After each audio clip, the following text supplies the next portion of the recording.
Hello friends, welcome है आप सभी का आपके इस कृष्णा आर्ट्स एजुकेशन चैनल में, जो केवल और केवल बोर्ड एग्जाम की तैयारी करवाने के लिए बनी है। इसलिए इस चैनल को आपने अभी तक सब्सक्राइब नहीं किया तो इस चैनल को सब्सक्राइब कर दें और साइड के बेल नोटिफिकेशन को भी जरूर प्रेस कर दें, ताकि हमारी वीडियो का लेटेस्ट नोटिफिकेशन आप तक सबसे पहले पहुँच सके।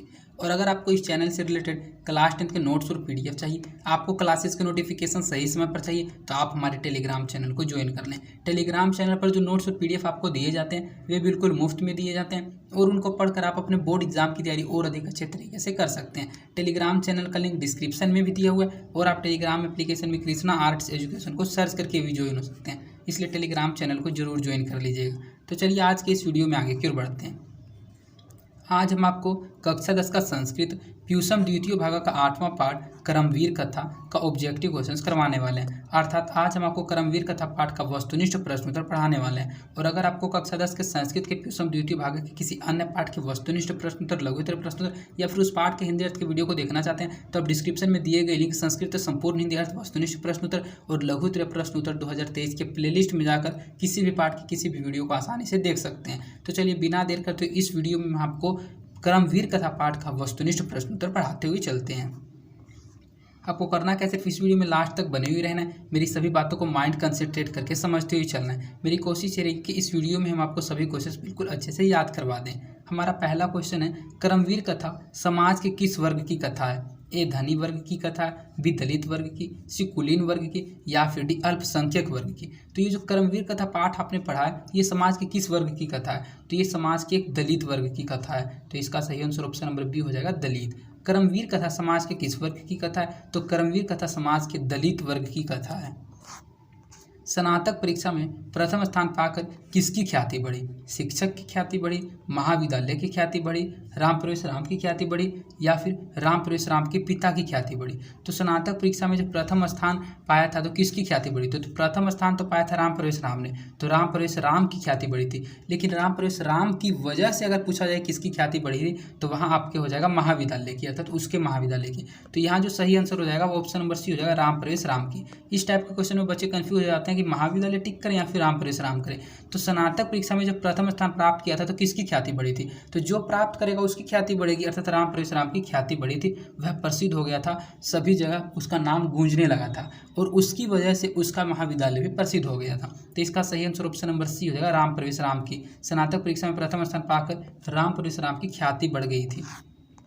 कर्मवीर कहाँ का रहने वाला था? ये जो कर्मवीर था उसी को राम प्रवेश राम भी कहा गया, उसी का दूसरा नाम कर्मवीर था। कर्म का वीर जिसको ही रामवीर कहा गया, राम प्रवेश राम कहा गया। तो ये जो कर्मवीर था वो कहाँ का रहने वाला था? ए भीखन टोला का, बी जीवन टोला का, सी रामा टोला का या फिर डी रोहन टोला का। तो अगर आपने पाठ को पढ़ा है तो आपको 101% इसका आंसर पता होगा, कर्मवीर भीखन टोला के रहने वाला था। तो इसका सही आंसर ऑप्शन नंबर ए हो जाएगा, भीखन टोला। कर्मवीर कहाँ का रहने वाला था? तो कर्मवीर भीखन टोला का रहने वाला था। शिक्षक ने किसे पढ़ाना आरंभ किया था? बालक को, बालिका को, महिला को या फिर डी राम प्रवेश राम को? तो जो शिक्षक था उसने राम प्रवेश राम को पढ़ाना शुरू किया था, तभी तो उसने स्नातक परीक्षा में प्रथम स्थान को प्राप्त अपने ख्याति को बढ़ाया था। तो इसका सही आंसर ऑप्शन नंबर डी हो जाएगा, राम प्रवेश राम को। शिक्षक ने किससे पढ़ाना आरंभ किया था? तो शिक्षक ने राम प्रवेश राम को पढ़ाना आरंभ किया था। और अगर अपने इस टाइप के क्वेश्चन आपको समझ में नहीं आ रहे हैं, आपको याद करने में दिक्कत हो रहा है, तो आप इस पाठ के संपूर्ण हिंदी अर्थ के वीडियो को जरूर देख लीजिए। अगर आपने उस वीडियो को नहीं देखा है तो इस वीडियो को देखने के बाद उस वीडियो को जरूर देख लीजिएगा, क्योंकि अगर आप पाठ को अच्छे से समझ जाते हैं तो आप ऑब्जेक्टिव और सब्जेक्टिव क्वेश्चंस को बिल्कुल ही आसानी से बना सकते हैं। कर्मवीर राम प्रवेश राम के कहाँ उन्नत स्थान पाया था? जो कर्मवीर था उस कर्मवीर राम प्रवेश राम ने कहाँ पर उन्नत स्थान पाया था, अर्थात उच्च स्थान को प्राप्त किया था? घर में, केंद्रीय लोक सेवा परीक्षा में, गांव में या फिर स्कूल में? तो जो केंद्रीय लोक सेवा का परीक्षा हुआ था उस परीक्षा में कर्मवीर राम प्रवेश राम ने उन्नत स्थान को प्राप्त किया था। तो इसका सही आंसर ऑप्शन नंबर बी हो जाएगा, राम प्रवेश राम ने केंद्रीय लोक सेवा की परीक्षा में उत्तम स्थान प्राप्त किया था। किसके अर्थाभाव में भी राम प्रवेश राम ने महाविद्यालय में प्रवेश किया था? माता के अर्थाभाव, अर्थ अभाव मतलब है कि उसके अभाव में, अर्थात उसके न रहने पर भी राम प्रवेश राम ने महाविद्यालय में, किसके न रहने पर भी महाविद्यालय में प्रवेश प्राप्त किया था? माता के न रहने पर, पिता के न रहने पर, स्वयं के न रहने पर या फिर शिक्षक के न रहने पर? तो हमने आपको पाठ में पढ़ाया था कि पिता के अर्थ अभाव में, अर्थात पिता के न रहने पर भी छात्रवृत्ति के धन से वह नगर में जाकर महाविद्यालय में प्रवेश करता है, अर्थात एडमिशन लेता है। तो इसका सही आंसर ऑप्शन नंबर बी हो जाएगा, पिता के अर्थ अभाव में राम प्रवेश राम ने महाविद्यालय में प्रवेश किया था। भीखन टोला किस प्रांत में है? ये जो भीखन टोला है ये किस प्रांत में है?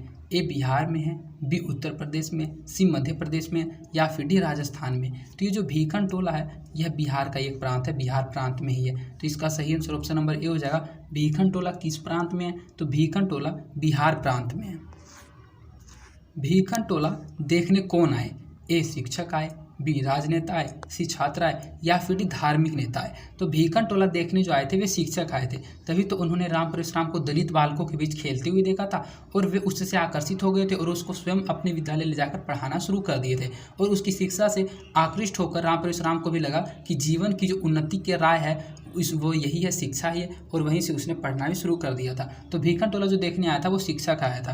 तो इसका सही आंसर ऑप्शन नंबर ए हो जाएगा। भीखन टोला देखने कौन आए? तो भीखन टोला देखने शिक्षक आए थे। स्नातक परीक्षा में राम परशुराम ने विद्यालय में कौन सा स्थान प्राप्त किया था? ए द्वितीय स्थान, बी तृतीय स्थान, सी प्रथम स्थान, या फिर डी कोई भी स्थान नहीं। तो स्नातक परीक्षा कहा जाता है ग्रेजुएशन की परीक्षा को, जैसे कि बीए, बीएससी, बीकॉम। तो स्नातक परीक्षा में राम परशुराम ने विद्यालय में प्रथम स्थान को प्राप्त किया था।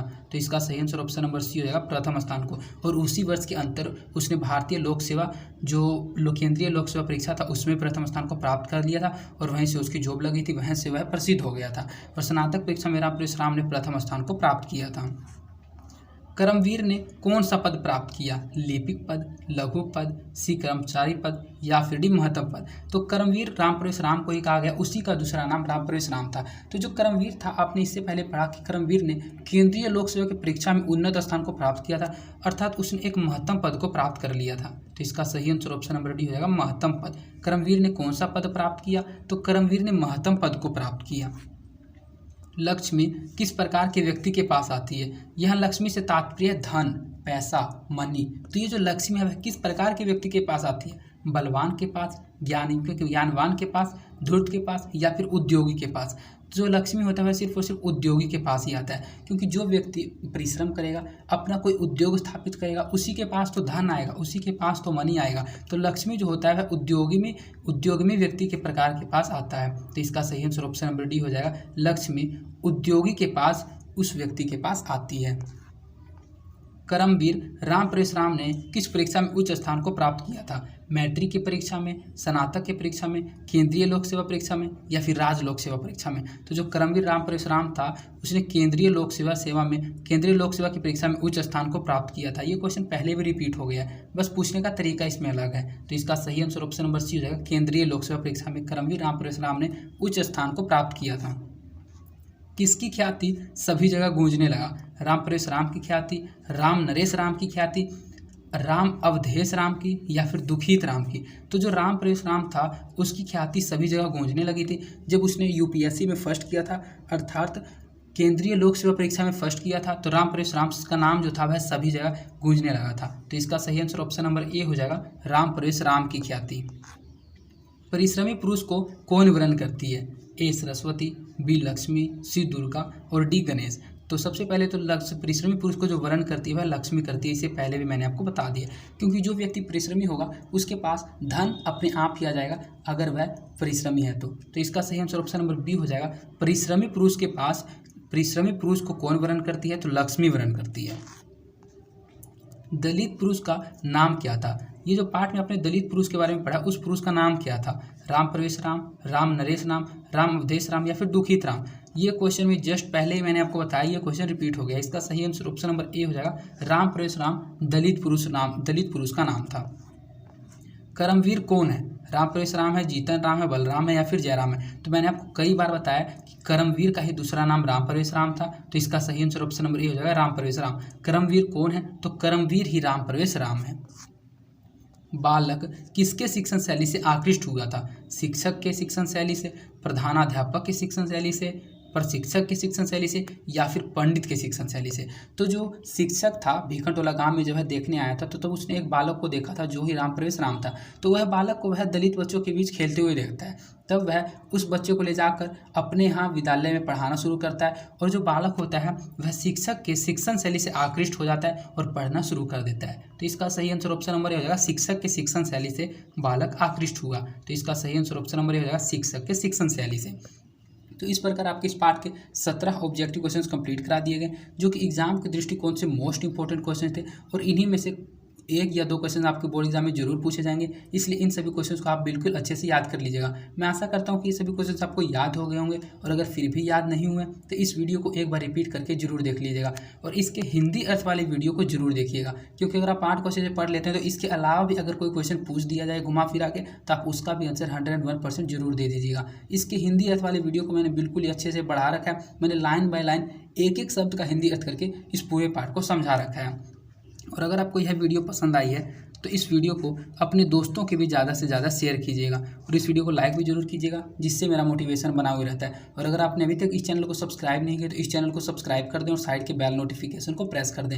और अगर आपको इसका आंसर सहित PDF चाहिए तो आप हमारे टेलीग्राम चैनल को ज्वाइन कर लें। टेलीग्राम चैनल पर सभी नोट्स और PDF और क्लासेस की अपडेट आपको सही समय पर मिलते रहते हैं। और अगर आप अपना राय सलाह आपकी किसी प्रकार की कोई समस्या को मुझ तक पहुँचाना चाहते हैं तो आप कमेंट के माध्यम से अपनी राय सलाह अपनी समस्या को मुझ तक पहुँचा सकते हैं। तो आज के लिए इतना ही, धन्यवाद। मिलते हैं आपसे किसी अन्य इंपॉर्टेंट वीडियो में।